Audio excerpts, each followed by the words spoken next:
এই যে আসিফ নজরুলের যে অডিও রেকর্ড চালানো হয়েছে বিয়ে করার আগের, বহু আগের, এই রেকর্ড প্রায় 10 বছর আগের। সে তার বউয়ের সাথে, তখন তার বউ আরেকজনের ঘরের বউ, তার সাথে আপনার এই সংসার করছে। সেই অবস্থায় আসিফ নজরুল এখানে ঢুকে তারপরে তারে বুঝাচ্ছে, হ্যাঁ ওরা তো এখন তোমার সেবা যত্ন করে না, তোমার জ্বর হয়েছে, এখন আমি আসবো কি না, এসব নিয়ে কথাবার্তা বলে। আপনারা মনে করেন না যে আমরা হুট করে মনে হয় উপদেষ্টা হইতে চাই বোধহয় এই জন্য আসিফ নজরুলের সাথে শুরু করে দিয়েছি। আসিফ নজরুল আজ থেকে 1 মাস আগে আমাকে ফোন করেছে, আমাদের শিখাইস নিজের পাশার নিচে ইয়ে ঠিক আছে তোর, ঠিক করে তারপরে অন্য মানুষের সাথে কথা বলবি।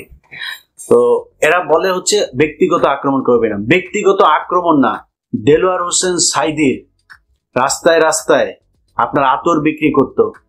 আতর বিক্রি করার ইয়েতে আপনার সে যুদ্ধাপরাধী ইয়ে করত, হিন্দুদের বাড়িঘর হামলা করত।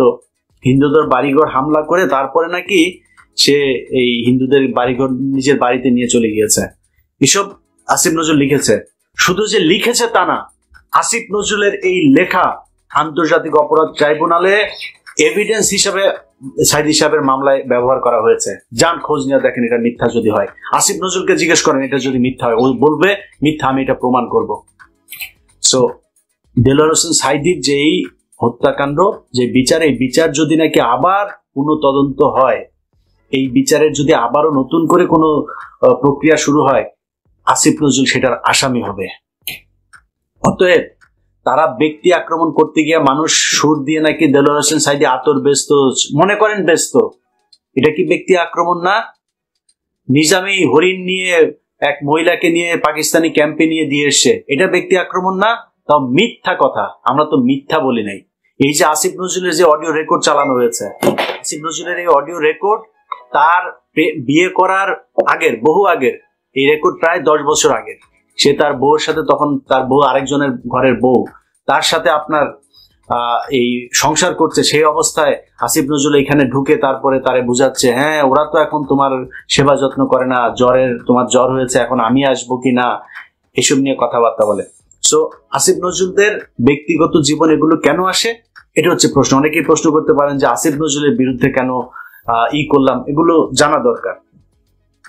দেখেন 5 তারিখে যে ঘটনা, 5 তারিখে এই দেশটা স্বাধীন হয়েছিল কেন, এটা একটা বিশাল বড় প্রশ্ন। এই প্রশ্নের উত্তর দিতে হবে। কি কি কারণ ছিল? আওয়ামী লীগ, ইন্ডিয়া, এই যে সেনাবাহিনীর উপরে যা হয়েছে, আমরা এতদিন ধরে যা বলছি, যেসব কথাগুলো নিয়ে সবচেয়ে বেশি আলোচনা, গুমের শিকার হয়েছিল, আলেমদেরকে যা করা হয়েছে, আন্তর্জাতিক বিশ্বের কাছে বাংলাদেশকে জঙ্গি রাষ্ট্র হিসেবে প্রতিষ্ঠিত করেছে কারা, এই জিনিসগুলো একদম মোটা দাগে এই কটা জিনিসের বিচার হইতে হবে। আপনারা মনে করেন না যে আমরা হুট করে মনে হয় উপদেষ্টা হইতে চাই বোধহয় এই জন্য আসিফ নজরুলের সাথে শুরু করে দিয়েছি। আসিফ নজরুল আজ থেকে 1 মাস আগে আমাকে ফোন করেছে।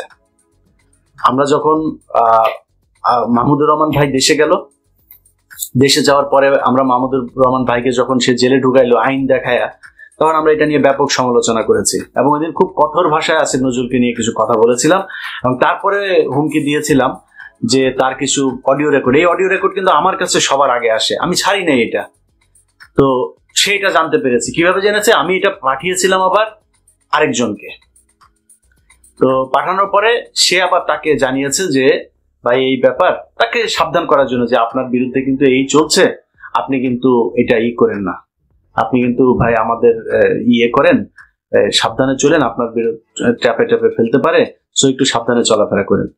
তারা সাবধান করে দিয়েছে। নাম বলে দেই, কনক সারোয়ার। আমি কনক ভাইকে পাঠাই, কনক পাঠাই, ভাই দেখেন এই দেখেন তার ব্যাপারে কি সব অভিযোগ।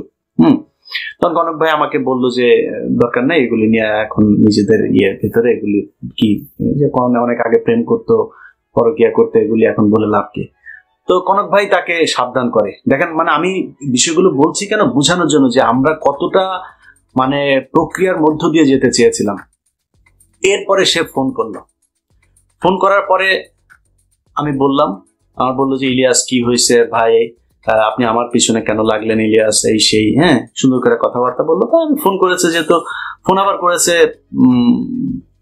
বলি, ধরেন মনির হায়দার ভাই তার বাসায় গিয়েছে, মনির হায়দার ভাইয়ের নাম্বার থেকে তারপরে তাকে ধরিয়ে দিয়েছে যে ইলিয়াস আসিফ ভাই কথা বলবে। তো আমি নিয়ে কথা বললাম। তখন আমার জিজ্ঞেস করলো কি সমস্যা, কি ভাই বলেন, কি কি হয়েছে, কি লাগবে, কি আপনি তো এইভাবে আমাদের বিরুদ্ধে লাগলে এইভাবে মানুষের ভেতরে একটা যায়, চলেন মিলেমিশে কাজ করি, দেশে আসেন, কি সমস্যা, কালকে শুনলাম আপনার পাসপোর্ট নাকি অনেকদিন ধরে পড়ে আছে, আপনি লাইভে বলছেন এটা ঠিক করে দেই। তা আমি বললাম যে স্যার আমার পাসপোর্ট আমার লাগবে না, আপনি যদি পারেন আমার আপনার আমি পাসপোর্টের, সে আমার কাছে রিসিপ্ট চাচ্ছে। তা আমি বলছি স্যার আপনার যে পাসপোর্টের রিসিপ্ট আমি দিয়ে দেই, আপনি যদি পারেন তাহলে পাসপোর্টটা আটকায় রাখেন, আমি এসবির কাছ থেকে পাসপোর্ট নিয়ে আসবো। তো এই হচ্ছে তার সাথে আমার কথা। এখন এই কথার পরে তাকে সেদিন শেষ যেটা হয়েছে যে স্যার আপনাকে আমরা অনেক পছন্দ করি, অনেক ভালোবাসি, আপনি 5 তারিখের আগে আপনাকে যে হিসাবে জানতাম আপনার কাজগুলো যেন স্যার ওই রকমই হয়। এই হলো তার সাথে ওই দিন আমার ফোন আলাপের শেষ। তার 3 দিন পরে সে ফারুকীকে উপদেষ্টা বানিয়েছে। এবার বলেন তার সাথে মিলেমিশে কাজ করব কিভাবে? যেই হোক, আসিফ নজরুল তো বিশাল পাওয়ারফুল না, বলতে পারেন যে ডক্টর ইউনূসের প্যারালাল একটা মানে পাওয়ার সে এখন প্র্যাকটিস করছে। তো আসিফ নজরুলের মতো একটা লোক যদি আমাকে ফোন দেয়, আমার সাথে সে নিজে থেকে কথা বলতে চায়, আবার ওই দিন এটাও বলেছে, নাম্বার দিল আমাকে, নাম্বার দিয়ে বললো যে ইলিয়াস, নাম্বার অবশ্য তার আগেই দিয়েছে, মনির হায়দার ভাই আরো প্রায় 10 দিন আগে দিয়েছে, ওই রেকর্ড নিয়ে যখন কথাবার্তা হয়েছে তারপরে। আমি ফোন করি নাই তারে, সেই পরে এই মনির হায়দার ভাইকে দিয়ে ফোন করায়। তো মনির হায়দার ভাই চেয়েছে যে সম্পর্কটা ভালো হয়ে যাক। এখন আসিফ নজরুলের যখন ফারুকীকে করলো, এরপরে তো আর কোনো কথা নাই। আচ্ছা, তার আগে আসিফ নজরুল, প্রথম আলো, তারপরে কালবেলা, এদেরকে নিয়ে আমি নিউজ করলাম, দুইটাতে আসিফ নজরুল আমাকে কাউন্টার দিয়েছে। ভাই, অনেক মানুষজন আমাকে ফোন করে বলেছেন, অনেক পলিটিশিয়ান, সবার আগে মাপ চাই, আমি জামাতের আমিরের কাছে মাপ চাই, ওনাকে আমি খুব সম্মান করি, উনি আমাকে না করেছিলেন দ্বিতীয় পর্বটা দিতে, কিন্তু মাননীয় আমির আসলে আমার কিছু করার ছিল না, কারণ এই বিষয়টা মানুষকে জানানো দরকার ছিল। আসিফ নজরুলের প্রথম পর্ব যাওয়ার পরে অনেকেই বলেছে যে এটা কাল্পনিক, এটা বর্ণনা, এই বর্ণনার মধ্যে কোনো প্রমাণ নাই, কারণ তথ্য প্রমাণ সহ দিলাম দ্বিতীয় পর্ব, এটা দেওয়ার দরকার ছিল তাই দিলাম। এর বাইরেও বিপি নুরুল হক, নূর সহ আরো অনেক পলিটিশিয়ানরা ফোন দিয়েছেন, ভাই এগুলো নিয়ে এখন আলাপ না করলে হয় না। তো আমি তাদেরকে একই কথা বলছি, আমি কিন্তু যা কথা বলছি আমি সোশ্যাল মিডিয়াতে আমার এই রেকর্ড থাকবে, সো আমি সব কথার জন্য দায়িত্ব নিয়ে বলছি। আমি সবাইকে একটা কথা বলেছি যে ভাই আমাকে কিন্তু মানে আপনি অন্য সবার মতো করে কথাবার্তা বলে আপনাদের সাথে গিয়ে কাজ করব ওইখানে করতে পারবেন না। আমার কয়েকটা পয়েন্ট আছে, ওই পয়েন্ট যতদিন না হবে, যদি তারেক রহমান গিয়েও যদি আমার এইটার বিরুদ্ধে করে, আমি তারেক রহমানের বিরুদ্ধে কথা বলবো। অতএব সেটা কি, সেটা হচ্ছে বিডিআর এর জওয়ানদের সবাইকে ছাড়তে হবে, বিডিআর এটা নিয়ে হত্যাকাণ্ডের বিচার হইতে হবে। 21শে অগস্ট গ্রেনেড হামলা, এটা বিএনপির তারেক রহমান সহ সবাইকে অব্যাহতি না, ওই মামলার পুনঃ তদন্ত হইতে হবে, ওইটা নতুন মামলা হবে, এটা কারা করেছে সেটা আমাদের জানা দরকার। আমি তারেক রহমানের কাছে অনুরোধ থাকবে আপনারা এটার অনুসন্ধান করেন, আপনিও জানেন এটা কারা করেছে, আমার কাছে ওটার সব তথ্য প্রমাণ আছে, আমি সেটা নিয়ে কাজ করছি, এই কয়েকদিনের ভেতরে ওটার ভিডিও দেখবেন আপনারা। অতএব আপনি 21শে আগস্ট বিডিআর হত্যাকাণ্ড, তারপরে উদিচি, নারায়ণগঞ্জ বোমা হামলা, যেই ঘটনা, শাপলা চত্বরে যে হত্যাকাণ্ড, এগুলো সব বিচার হইতে হবে খুব দ্রুত। এটার ব্যাপারে কমিশন গঠন করে এগুলোর ব্যাপারে কাজ করতে হবে। আজকে 2024 সালের ডিসেম্বর মাস, আমি বাংলাদেশের মানুষের সামনে ভিডিওতে বলে যাচ্ছি বিডিআর হত্যাকাণ্ড নিয়ে কমিশন গঠন করবে না তারা। অতএব এই যে মানে আপনার কোনো কিছুই যে হচ্ছে না, মানে ইন্ডিয়ার ব্যাপারে সব জায়গায় চুপ, সবকিছুতে কাজ চলছে, এটা চলছে ওইটা, ইন্ডিয়ার ব্যাপারে সবকিছু চুপ।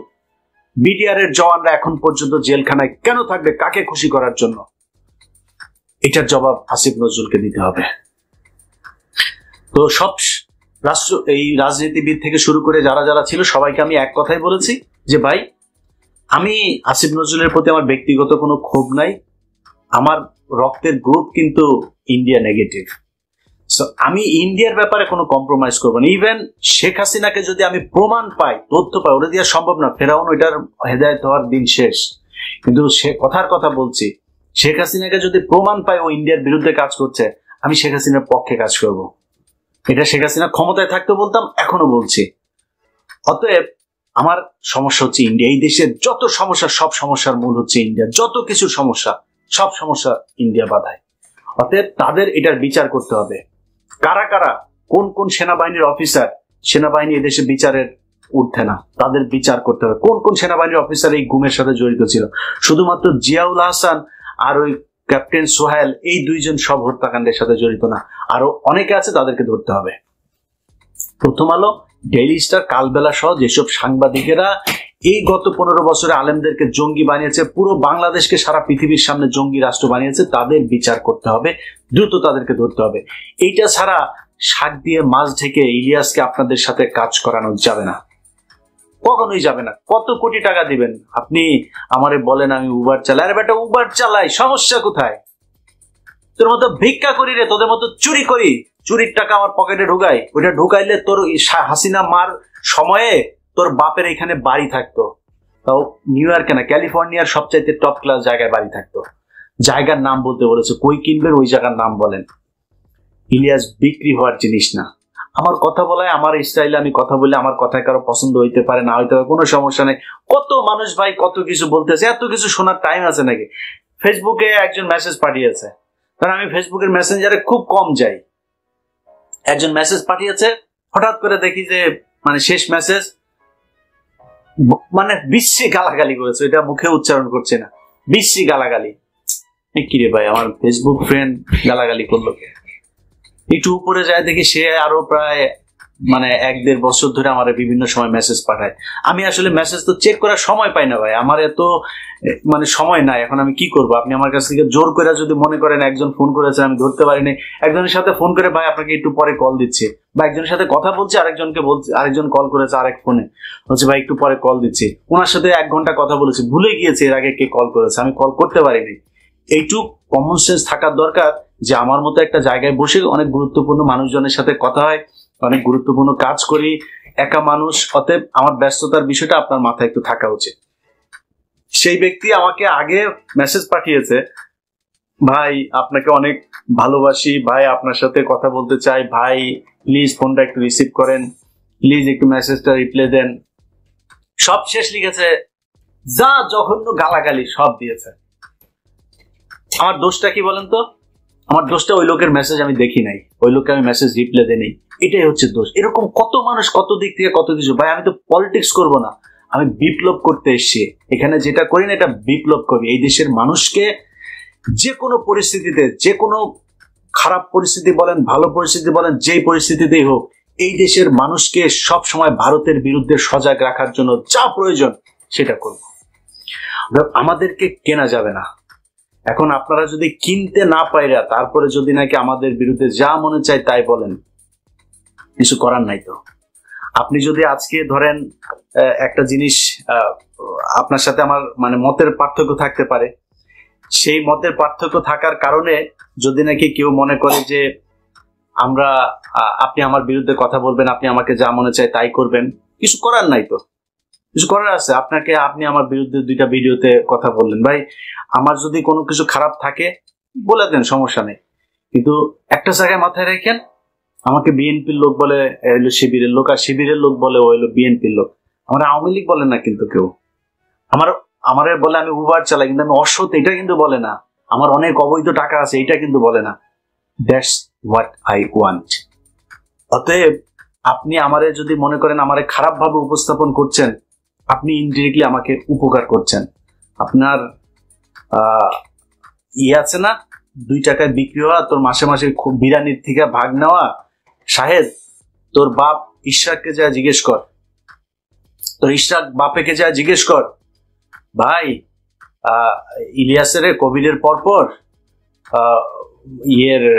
আপনাকে করছিল, গেছিলেন, যা চেয়ারম্যান মহোদয় বলছিল যে ইলিয়াস বোধহয় সমস্যা আছে, তো ওরা একটু দেখে টেকে আইসো। তো চেয়ারম্যান বলছে যেহেতু ইশরাককে উনি আসছেন আমার সাথে দেখা করতে, যে ইলিয়াসের সাথে যেন দেখা করে আসে। তো ইশরাক ভাই মনে করছে যে ইলিয়াস ভাইয়ের সাথে দেখা করে কি করবো, তো ইলিয়াস ভাইয়ের একটু উপকারও করে যায়, একটু আর্থিকভাবে কিছু যদি লাগে। তো ইশরাক ভাই টাকার খাম একটা নিয়ে আসা মানে ভালোবাসা, যা বলছে এটা কিন্তু কোনো অভিযোগ করছি না, ভালোবেসে তারপরে ইশরাক ভাই এসে বলছে, ইলিয়াস ভাই আপনি তো নানান সমস্যার ভিতরে আছেন, তো করেন, এটা রাখেন, তোর বাপের যায় জিজ্ঞেস কর তোর বাপ দিতে পারছে কিনা, যা তোর ইশরাক বাবাকে গিয়া জিজ্ঞেস কর, ভিডিওতে কথা বলছে। তোর বাপকে এত সহজে কিনা যায় না, অনেক কষ্ট করে থাকে এখানে, যদি প্রয়োজন এখানে বহুত টাকা লোন হয়েছে, আমি বহুত টাকা লোন হয়েছে, আস্তে আস্তে শোধ করেছি, সেটা আবার দাঁড়িয়েছি, উবার চালায়া, কফি বিক্রি করা, পিজা ডেলিভারি দিয়া, অনলাইন বিজনেস করা, ইউটিউবে টাকা দিয়া, নানান ভাবে করেছে। আল্লাহ যেভাবে রেখেছে না, অনেক আলহামদুলিল্লাহ ভালো আছে। তো তুই মানুষের নিয়ে কথা বলতে গেলে ধর এই যে মানে ভিক্ষা করা, যদি নাকি কি বলে কাজ করে খাওয়া, এটারে নিয়ে যদি নাকি তুই মানুষের ভুল বুঝাইতে চাস, মানুষ তো বুঝবে না। এখন মানুষ কেন আমাকে বিশ্বাস করে, মানুষ কেন আমার ভিডিও দেখে, মানুষ কেন সব আমাকে সাপোর্ট করে, আসিফ নজরুলকে সাপোর্ট করে না? এরা এখন মানুষের বিরুদ্ধে লাগছে যে সব মানুষ হচ্ছে মূর্খ, ওই আর মাসুদ কামাল আর ওই জাহেদ আর হইলো গোলাম ময়লা রনি, এই 4-5 জন হইলো গিয়া, আরেক চাঁদাবাজ আছে 2টা, ওই 2 চাঁদাবাজ, এগুলি বিভিন্ন ফ্যাক্টরি থেকে সমানে চাঁদা খাইছে। আরে বেটা, আমেরিকায় থাকিস, কানাডায় থাকিস, তোর পোলাপাইন হবে 2 দিন পরে, তোর এদের চিন্তা নাই? এদের পেটের মধ্যে যে এগুলি ঢুকাইতেছিস, এটা তো বের হবে। তোদের মতো এরকম এই ধরনের এই সকল এই টাকা পয়সাওয়ালা লোকজনের পোলাপান রে, ওই ঢাকা ইয়েতে যখন কিনা 21 টিভিতে চাকরি করতাম, তখন মা দিবস, বাবা দিবস এগুলোতে যাইতাম বৃদ্ধাশ্রমে, সব তোদের মতো পয়সাওয়ালা লোকের পোলাপান থাকে।